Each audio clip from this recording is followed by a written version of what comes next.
There are tough guys on the football field, and then there are tough guys on the football field. And there's a lot of guys who act tough as well. Can I just tell you that? A lot of guys who actually put on that poser image and act like a tough guy out there. But when you go ahead and get down to it, they're not so tough. And this game coming up is going to define that. And it will embody that. And we will see that, especially on the line of scrimmage on both sides of the ball right now. You got the Lions, they're all about toughness. They're all, Dan Campbell, is that not right? They're all about toughness right now. Jonathan Gannon, it's all about physicality. Dare I say violence in between the white lines. That's the word they like to use, violence in between the white lines, okay? Man, something's going to give. We're going to see it. It's going to be fought. This game is going to be fought on the line of scrimmage on both sides of the ball, and it's going to be there for all to see.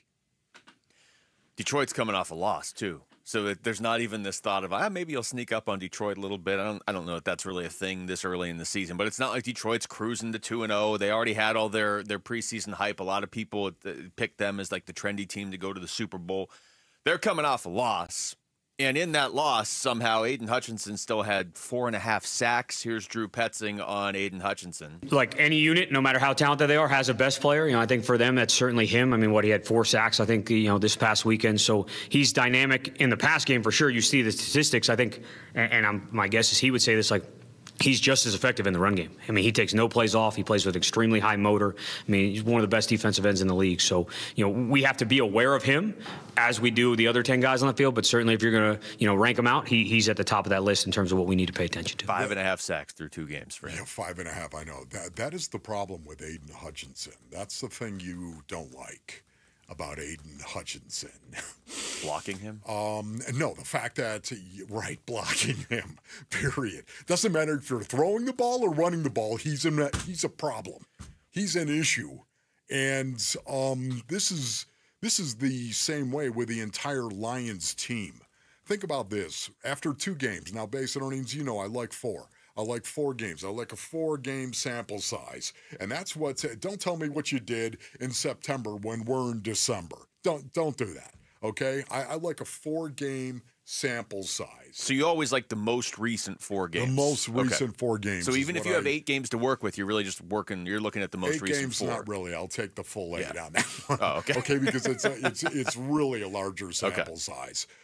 It's when you start getting up past 12 games that it's don't tell me about that, what you did in September. There are so many football teams that are just different teams in December, okay? But the Lions right now tied for number 4 in rushing yards per game allowed and number 4 in rushing yards per play allowed.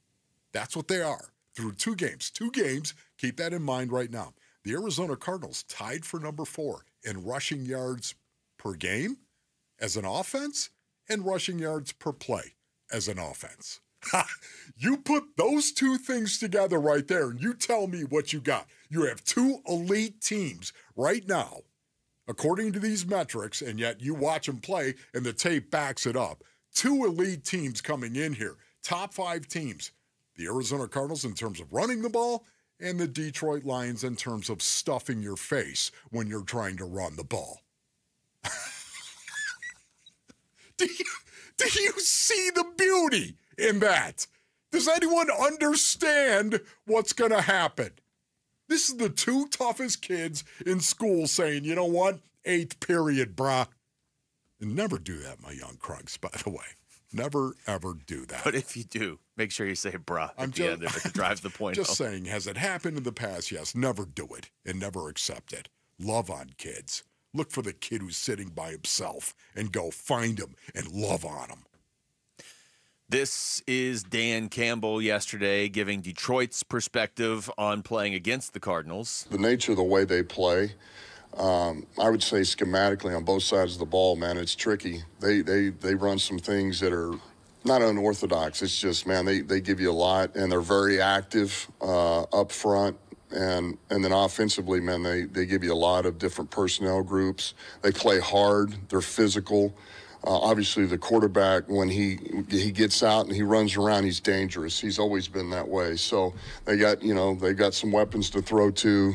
This back runs heavy, and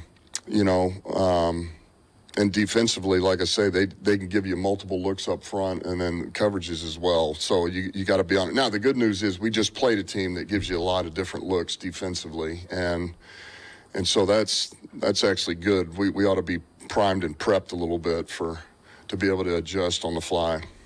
It's a good football team. They're playing at a high level. You know what, Dan? Dan can watch the tape and he can say, you know what, this is a tough football team. That's when I listen to him. He's saying everything that is truthful right there. And I guarantee you that Dan Campbell is challenging his players, the Detroit Lions, especially today, Mason Ortiz. Here it is. It's Wednesday.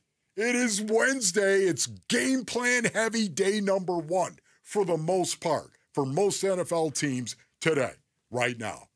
I'll guarantee you he started the morning meeting by showing some type of tape on the screen in front of his entire team as to this team being tough and physical.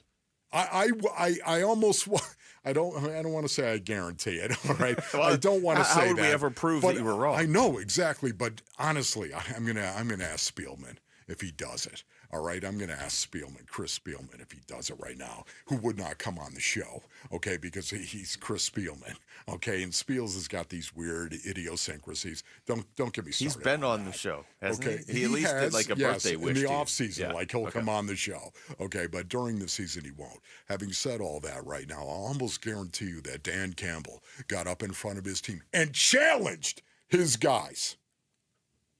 I'm taking names in this room. I'm going to, whoever goes out onto that field, whether you're in the box offensively or defensively, I'm taking names.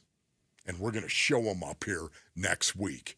I mean, that's Dan Campbell challenging his players. Get over here! Okay, maybe that right there. But Dan Campbell is going to challenge his players. And I think JG is going to challenge his players. You don't think he's talking about the wind beneath his wings this week? No, I don't think so. Okay, all right. Probably I don't think so, but this is why I cannot wait to see it.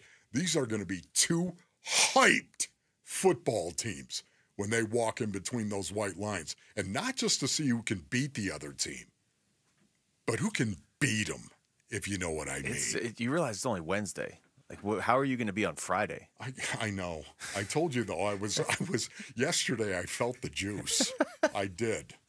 Didn't you work last night, too? As a matter of fact, I did. You know what? I felt the juice, the competitiveness going into the first inaugural girls' flag football game ever televised. Mm-hmm. Hamilton, Xavier.